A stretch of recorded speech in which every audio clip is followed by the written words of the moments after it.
ਤਨ ਤਨ ਜਗਤ ਗੁਰੂ ਸਤਿਗੁਰੂ ਰਵਿਦਾਸ ਜੀ ਮਹਾਰਾਜ, ਤਨ ਤਨ ਸਤਿਗੁਰ ਸਵਾਮੀ ਸਰਵਨਦਾਸ ਜੀ ਮਹਾਰਾਜ ਜੀ ਦੇ ਪਾਵਨ ਚਰਨਾਂ ਕਮਲਾਂ ਵਿੱਚ ਵਿਰਾਜਮਾਨ ਗੁਰੂ ਸਾਧ ਸੰਗਤ ਜੀ, ਜਗਤ ਗੁਰੂ ਸਤਿਗੁਰੂ ਰਵਿਦਾਸ ਜੀ ਮਹਾਰਾਜ ਸਮੁੱਚੀ ਮਾਨਵਤਾ ਨੂੰ ਜਾਗਰਤ ਰਹਿਣ ਦਾ ਪਾਵਨ ਉਪਦੇਸ਼ ਬਖਸ਼ਿਸ਼ ਕਰਦੇ ਹਨ। ਕਿਆ ਤੂੰ ਸੋਇਆ ਜਾਗ ਆਨਾ, ਤੈਂ ਜੀਵਨ ਜਗ ਸਚ ਕਰ ਜਾਨਾ। ਜਗਤ ਗੁਰੂ ਸਤਿਗੁਰੂ ਰਵਿਦਾਸ ਜੀ ਮਹਾਰਾਜ, ਜਿਨ੍ਹਾਂ ਨੇ ਵਿਸ਼ਵ ਵਿੱਚ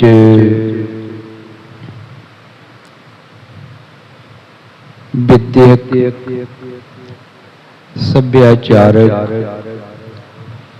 ਆਰਥਿਕ, ਸਮਾਜਿਕ ਅਤੇ ਰਾਜਨੀਤਿਕ ਕ੍ਰਾਂਤੀ ਲੈ ਕੇ ਆਂਦੀ ਔਰ ਸਾਰੀ ਮਾਨਵਤਾ ਨੂੰ ਜਾਗਣ ਦਾ ਪਾਵਨ ਉਪਦੇਸ਼ ਬਖਸ਼ਿਸ਼ ਕਰਦੇ ਹਨ ਕਿ ਮਾਨਵ ਇਸ ਸ੍ਰਿਸ਼ਟੀ ਵਿੱਚ ਸਰਬ ਵਿਆਪਕ ਪ੍ਰਭੂ ਦੀ ਸਭ ਤੋਂ ਮਹਾਨ ਸਿਰਜਣਾ ਹੈ ਔਰ ਇਸ ਨੂੰ ਆਪਣੇ ਅਨਮੋਲ ਜੀਵਨ ਪ੍ਰਤੀ, ਹੱਕਾਂ ਹੁਕੂਕਾਂ ਪ੍ਰਤੀ ਜਾਗਰਤ ਰਹਿਣਾ ਚਾਹੀਦਾ ਹੈ। ਸਤਿਗੁਰੂ ਜੀ ਉਪਦੇਸ਼ ਬਖਸ਼ਿਸ਼ ਕਰਦੇ ਹਨ, ਹੇ ਭਾਈ, ਤੂੰ ਇਸ ਅਨਮੋਲ ਜੀਵਨ ਵਿੱਚ ਅਗਿਆਨਤਾ ਰੂਪੀ ਨੀਂਦ ਵਿੱਚ ਸੁੱਤਾ ਪਿਆ ਹੈ। ਤੂੰ ਜਾਗ ਔਰ ਤੂੰ ਸੰਸਾਰ ਰੂਪੀ ਜੀਵਨ ਵਿੱਚ ਆਉਣ ਤੇ ਆਪਣੇ ਮੂਲ ਮਨੋਰਥ ਦੀ ਪਹਿਚਾਨ ਕਰ। ਜਗਤ ਗੁਰੂ ਸਤਿਗੁਰੂ ਰਵਿਦਾਸ ਮਹਾਰਾਜ ਨੇ ਜਿੱਥੇ ਸਦੀਆਂ ਤੋਂ ਪੀੜੇ ਸਮਾਜ ਦਾ ਖਾਸ ਵਰਗ, ਮੂਲ ਨਿਵਾਸੀ ਸਮਾਜ, ਜਿਸ ਨੂੰ ਸਦੀਆਂ ਪਹਿਲੇ ਵਿਦੇਸ਼ੀਆਂ ਵੱਲੋਂ ਮਾਨਵੀ ਅਧਿਕਾਰਾਂ ਤੋਂ ਵੰਚਿਤ ਰੱਖਿਆ ਗਿਆ, ਉਸ ਤੇ ਰਾਜ ਭਾਗ ਨੂੰ ਔਰ ਸਭਿਅਤਾ ਨੂੰ ਛਲ ਕਪਟ ਨਾਲ ਖੋਹ ਕੇ ਉਸ ਸਮਾਜ ਨੂੰ ਮਾਨਵੀ ਅਧਿਕਾਰਾਂ ਤੋਂ ਵੰਚਿਤ ਰੱਖਿਆ,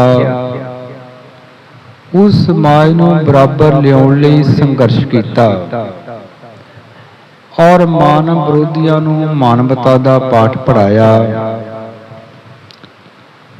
ਔਰ ਜਗਤ ਗੁਰੂ ਰਵਿਦਾਸ ਮਹਾਰਾਜ ਜੀ ਦੇ ਚਰਨਾਂ ਕਮਲਾਂ ਵਿੱਚ ਅਣਗਿਣਤ ਰਾਜੇ, ਮਹਾਰਾਜੇ, ਸਾਰੇ ਵਰਗਾਂ ਦੇ ਲੋਕਾਂ ਨੇ ਝੁੱਕ ਕੇ ਉਹਨਾਂ ਦੀ ਵਿਚਾਰਧਾਰਾ ਨੂੰ ਆਪਣੇ ਜੀਵਨ ਵਿੱਚ ਅਪਣਾ ਕੇ ਆਪਣੇ ਜੀਵਨ ਨੂੰ ਸਫਲ ਕੀਤਾ। ਜਨ ਰਵਿਦਾਸ ਰਾਮ ਨਿਤ ਭੇਟੇ, ਰਹਿ ਸੰਜਮ ਜਾਗਰਤ ਪਹਿਰਾ ਰੇ। ਉਹਨਾਂ ਜੀਵਾਂ ਦਾ ਹੀ ਸਰਬ ਵਿਆਪਕ ਪ੍ਰਭੂ ਨਾਲ ਮਿਲਾਪ ਹੁੰਦਾ ਹੈ ਜਿਹੜੇ ਜੀਵ ਸੰਜਮ ਵਿੱਚ ਰਹਿੰਦੇ ਹਨ ਔਰ ਆਪਣੇ ਹੱਕਾਂ ਹਕੂਕਾਂ ਪ੍ਰਤੀ ਜਾਗਰਤ ਰਹਿੰਦੇ ਹਨ ਔਰ ਉਹਨਾਂ ਹੱਕਾਂ ਤੇ ਪਹਿਰਾ ਦਿੰਦੇ ਹਨ। ਉਹਨਾਂ ਜੀਵਾਂ ਦਾ ਅਨਮੋਲ ਜੀਵਨ ਸਫਲ ਹੁੰਦਾ ਹੈ। ਪਰਾਧੀਨਤਾ ਪਾਪ ਹੈ, ਜਾਨ ਲਿਹੋਰੇ ਮੀਤ।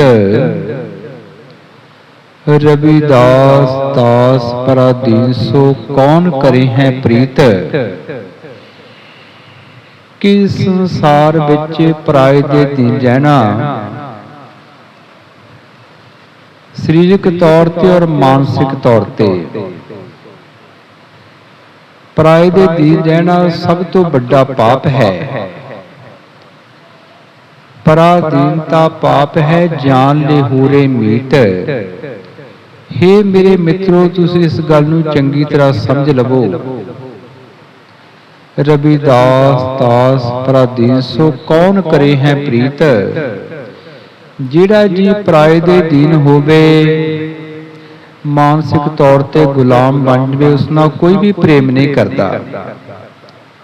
ਔਰ ਜਗਤ ਗੁਰੂ ਰਵਿਦਾਸ ਮਹਾਰਾਜ ਜੀ ਨੇ ਸਮਾਜ ਵਿੱਚ ਸਬਾਬੀ ਮਾਨ ਦੀ ਲਹਿਰ ਚਲਾਈ ਔਰ ਸਾਰੇ ਵਿਸ਼ਵ ਨੂੰ ਏਕਤਾ, ਸਮਾਨਤਾ, ਵਿਸ਼ਵ ਭਾਈਚਾਰਾ, ਮਨ ਪ੍ਰੇਮ, ਪ੍ਰਭੂ ਪ੍ਰੇਮ, ਇਸਤਰੀ ਪੁਰਸ਼ ਸਮਾਨ, ਕਰੁਣਾ, ਨਿਆਂ, ਸੰਤਾਂ ਦੀ ਸੰਗਤ, ਹਰਦਾ ਸਿਮਰਨ ਅਤੇ ਬੇਗਮਪੁਰੇ ਵਤਨ ਦੇ ਸੰਕਲਪ ਰਾਹੀਂ ਲੋਕਤੰਤਰਕ ਸਮਾਜਵਾਦ ਦਾ ਪਾਵਨ ਉਪਦੇਸ਼ ਬਖਸ਼ਿਸ਼ ਕੀਤਾ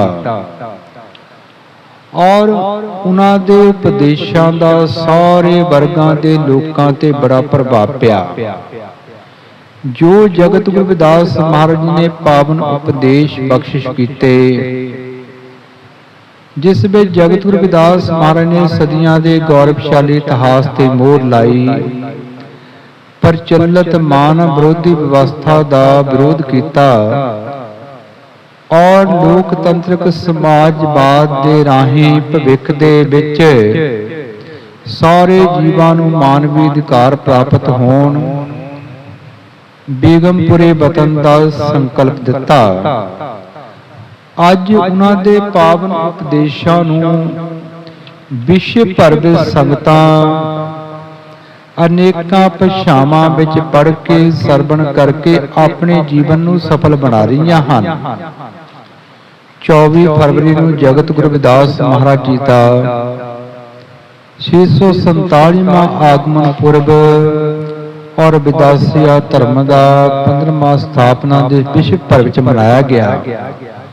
ਉਸ ਤੋਂ ਬਾਅਦ ਭਾਰਤ ਦੇ ਕੋਨੇ-ਕੋਨੇ ਵਿੱਚ, ਵਿਸ਼ਵ ਦੇ ਕੋਨੇ-ਕੋਨੇ ਵਿੱਚ ਇਹ ਪਾਵਨ ਪੁਰਬ ਮਨਾਇਆ ਜਾ ਰਿਹਾ ਹੈ। ਯੂਰਪ ਵਿੱਚ ਕਈ ਮਹੀਨਿਆਂ ਤੱਕ ਮਨਾਇਆ ਜਾਵੇਗਾ, ਜੋ ਸਮਾਜ ਦੇ ਵਿੱਚ ਜਾਗਰਤੀ ਦਾ ਪ੍ਰਤੀਕ ਹੈ।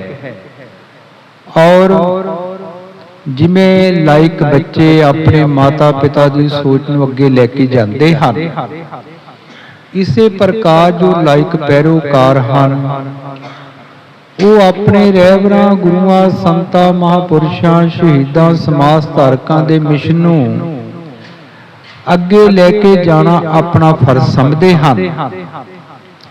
ਔਰ ਜਿਹੜੇ ਸਮਰਪਿਤ ਹੋ ਜਾਂਦੇ ਹਨ, ਉਹਨਾਂ ਤੇ ਹਮੇਸ਼ਾ ਹੀ ਗੁਰੂਆਂ ਦਾ ਆਸ਼ੀਰਵਾਦ ਬਣਿਆ ਰਹਿੰਦਾ ਹੈ।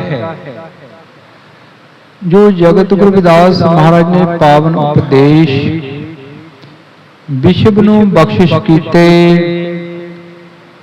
ਉਹਨਾਂ ਉਪਦੇਸ਼ਾਂ ਦਾ ਵਿਸ਼ਵ ਭਰ ਵਿੱਚ ਬਹੁਤ ਤੇਜ਼ੀ ਨਾਲ ਪ੍ਰਚਾਰ ਪ੍ਰਸਾਰ ਹੋ ਰਿਹਾ ਹੈ। ਜਦੋਂ ਆਪਾਂ ਗੁਰੂਆਂ ਦੀ ਅੰਮ੍ਰਿਤ ਬਾਣੀ ਸਰਵਣ ਕਰਦੇ ਹਾਂ ਔਰ ਅੰਮ੍ਰਿਤ ਬਾਣੀ ਦੇ ਕੀਰਤਨ ਸਰਵਣ ਕਰਦੇ ਹਾਂ, ਮਿਸ਼ਨ ਦੇ ਗੀਤ ਸਰਵਣ ਕਰਦੇ ਹਾਂ, ਇਹ ਸਾਰੇ ਹੀ ਪ੍ਰਚਾਰ ਪ੍ਰਸਾਰ ਦੇ ਔਰ ਜੋੜਨ ਦੇ ਉਪਰਾਲੇ ਹਨ। ਔਰ ਜਦੋਂ ਜੀਵ ਜੁੜ ਜਾਂਦਾ ਹੈ, ਉਸ ਨੂੰ ਆਨੰਦਮਈ ਅਵਸਥਾ ਪ੍ਰਾਪਤ ਹੋ ਜਾਂਦੀ ਹੈ, ਕਿਉਂਕਿ ਜੋ ਆਪਾਂ ਅਨੁਭਵ ਕਰਦੇ ਹਾਂ, ਅਬਜ਼ਰਵ ਕਰਦੇ ਹਾਂ, ਉਹੋ ਜਿਹੇ ਸਾਡੇ ਮਨ ਵਿੱਚ ਇਮੋਸ਼ਨ, ਸੰਕਲਪ ਬਣਦੇ ਹਨ ਔਰ ਉਸ ਤੋਂ ਬਾਅਦ ਅਸੀਂ ਉਹੋ ਜਿਹੀ ਕਿਰਿਆ ਕਰਦੇ ਹਾਂ।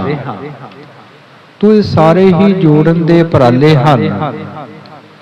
ਜਗਤ ਗੁਰੂ ਰਵਿਦਾਸ ਮਹਾਰਾਜ ਨੇ ਵਿਸ਼ਵ ਦੇ ਇਤਿਹਾਸ ਵਿੱਚ ਨਵੇਂ ਅਧਿਆਏ ਦੀ ਪ੍ਰੰਪਤਾ ਕੀਤੀ ਔਰ ਉਸ ਸਮੇਂ ਭੇਦ ਭਾਵ, ਕਰਮ ਕਾਂਡ, ਅਡੰਬਰ, ਅਸਮਾਨਤਾਵਾਂ, ਗੁਲਾਮੀ, ਪਰਾਧੀਨਤਾ, ਅਗਿਆਨਤਾ ਔਰ ਕਰਮ ਕਾਂਡਾਂ ਦਾ ਖੰਡਨ ਕੀਤਾ। ਔਰ ਇਸ ਗੱਲ ਦਾ ਇਤਿਹਾਸ ਗਵਾਹ ਹੈ ਕਿ ਦੇਸ਼ਾਂ ਵਿਦੇਸ਼ਾਂ ਦੇ ਅਣਗਿਣਤ ਰਾਜੇ ਮਹਾਰਾਜੇ ਬਹੁਤ ਵੱਡੀ ਗਿਣਤੀ ਵਿੱਚ ਔਰ ਸਾਰੇ ਵਰਗਾਂ ਦੇ ਲੋਕ ਜਗਤ ਗੁਰੂ ਰਵਿਦਾਸ ਮਹਾਰਾਜ ਜੀ ਦੇ ਚਰਨਾਂ ਵਿੱਚ ਝੁਕੇ ਔਰ ਉਹਨਾਂ ਦੀ ਵਿਚਾਰਧਾਰਾ ਨੂੰ ਆਪਣੇ ਜੀਵਨ ਵਿੱਚ ਅਪਣਾ ਕੇ ਆਪਣੇ ਜੀਵਨ ਨੂੰ ਸਫਲ ਕੀਤਾ ਔਰ ਜੀਵ ਨੂੰ ਜਗਤ ਗੁਰੂ ਰਵਿਦਾਸ ਮਹਾਰਾਜ ਨੇ ਸਭਾਧੀਨ ਸੁਤੰਤਰ ਹੋਣ ਦਾ ਮਾਰਗ ਬਖਸ਼ਿਸ਼ ਕੀਤਾ ਔਰ ਉਪਦੇਸ਼ ਬਖਸ਼ਿਸ਼ ਕੀਤੇ। ਕਹਿ ਰਵਿਦਾਸ ਖਲਾਹ ਚ ਮਾਰਾ ਜੋ ਹਮ ਸਹਿਰੀ ਸੋ ਮੀਤ ਹਮਾਰਾ। ਜਦੋਂ ਜੀਵ ਸਭ ਤਰ੍ਹਾਂ ਦੇ ਬੰਧਨਾਂ ਚੋਂ ਖਲਾਸ ਹੋ ਜਾਂਦਾ ਹੈ, ਮੁਕਤ ਹੋ ਜਾਂਦਾ ਹੈ ਔਰ ਇਸ ਨੂੰ ਸਰਵਉੱਚ ਅਵਸਥਾ ਪ੍ਰਾਪਤ ਹੋ ਜਾਂਦੀ ਹੈ ਔਰ ਜਗਤ ਗੁਰੂ ਰਵਿਦਾਸ ਮਹਾਰਾਜ ਜੀ ਉਚਾਰਨ ਕਰਦੇ ਹਨ, ਫਿਰ ਇਹ ਜੀਵ ਮੇਰਾ ਹਮਸ਼ਹਿਰੀ ਮੇਰਾ ਮਿੱਤਰ ਬਣ ਜਾਂਦਾ ਹੈ ਔਰ ਇਸ ਜੀਵ ਦਾ ਅਨਮੋਲ ਜੀਵਨ ਸਫਲ ਹੋ ਜਾਂਦਾ ਹੈ। ਗੁਰੂ ਪਿਆਰੀ ਸਾਧ ਸੰਗਤ ਦੀ ਅੱਜ ਦੇ ਯੁੱਗ ਵਿੱਚ ਜਿੱਥੇ ਸਾਨੂੰ ਆਪਣੀ ਧਾਰਮਿਕ ਪਹਿਚਾਣ ਰਵਿਦਾਸੀਆ ਧਰਮ ਉਸ ਨੂੰ ਅੱਗੇ ਵਧਾਉਣ ਦੀ ਲੋੜ ਹੈ, ਉੱਥੇ ਨਾਲ ਹੀ ਅੱਜ ਦੀ ਜੋ ਵਿਵਸਥਾ ਹੈ ਉਹ ਮਾਨਵ ਵਿਰੋਧੀ ਹੈ, ਸੰਵਿਧਾਨ ਵਿਰੋਧੀ ਹੈ। ਉਸ ਤੋਂ ਸੁਚੇਤ ਰਹਿਣ ਦੀ ਲੋੜ ਹੈ ਔਰ ਸੰਵਿਧਾਨਕ ਹੱਕਾਂ ਤੇ ਪਹਿਰਾ ਦੇਣਾ ਸਾਡਾ ਸਾਰਿਆਂ ਦਾ, ਸਾਰੇ ਭਾਰਤੀਆਂ ਦਾ, ਇਸਤਰੀਆਂ ਪੁਰਸ਼ਾਂ ਦਾ ਫਰਜ਼ ਬਣਦਾ ਹੈ। ਤਾਂ ਹੀ ਅਸੀਂ ਆਉਣ ਵਾਲੀਆਂ ਪੀੜ੍ਹੀਆਂ ਨੂੰ ਉਜਲ ਭਵਿੱਖ ਦੇ ਕੇ ਜਾਵਾਂਗੇ। ਜੋ ਬੱਚੇ ਹਨ ਉਹ ਸਮਾਜ ਦਾ, ਦੇਸ਼ ਦਾ ਭਵਿੱਖ ਹਨ। ਉਹਨਾਂ ਵਿੱਚੋਂ ਹੀ ਨੇਤਾ, ਜੱਜ, ਵਕੀਲ, ਇੰਜੀਨੀਅਰ, ਡਾਕਟਰ ਔਰ ਬਿਊਰੋਕਰੇਟ ਬਣਨੇ ਹਨ ਔਰ ਉਹਨਾਂ ਨੂੰ ਚੰਗੀ ਸੇਧ ਦੇਣੀ ਇਹ ਮਾਤਾ ਪਿਤਾ ਦਾ ਫਰਜ਼ ਬਣਦਾ ਹੈ ਔਰ ਨਾਲ ਨਾਲ ਆਪਣੇ ਰਹਿਬਰਾਂ, ਗੁਰੂਆਂ, ਸੰਤਾਂ, ਮਹਾਂਪੁਰਸ਼ਾਂ, ਸਮਾਜ ਸੁਧਾਰਕਾਂ, ਸ਼ਹੀਦਾਂ ਦੇ ਇਤਿਹਾਸ ਨਾਲ ਜੋੜਨਾ ਚਾਹੀਦਾ ਹੈ। ਤਾਂ ਹੀ ਅਸੀਂ ਆਉਣ ਵਾਲੀਆਂ ਪੀੜ੍ਹੀਆਂ ਨੂੰ ਉਜਲ ਭਵਿੱਖ ਦੇ ਕੇ ਜਾਵਾਂਗੇ। ਤੋ ਜਗਤ ਗੁਰੂ ਸਤਿਗੁਰੂ ਰਵਿਦਾਸ ਜੀ ਮਹਾਰਾਜ ਅੱਜ ਦੇ ਪਾਵਨ ਸ਼ਬਦ ਵਿੱਚ ਸਾਰੀ ਮਾਨਵਤਾ ਨੂੰ ਕਲਿਆਣਕਾਰੀ ਉਪਦੇਸ਼ ਬਖਸ਼ਿਸ਼ ਕਰਦੇ ਹਨ। ਹਾਂਜੀ।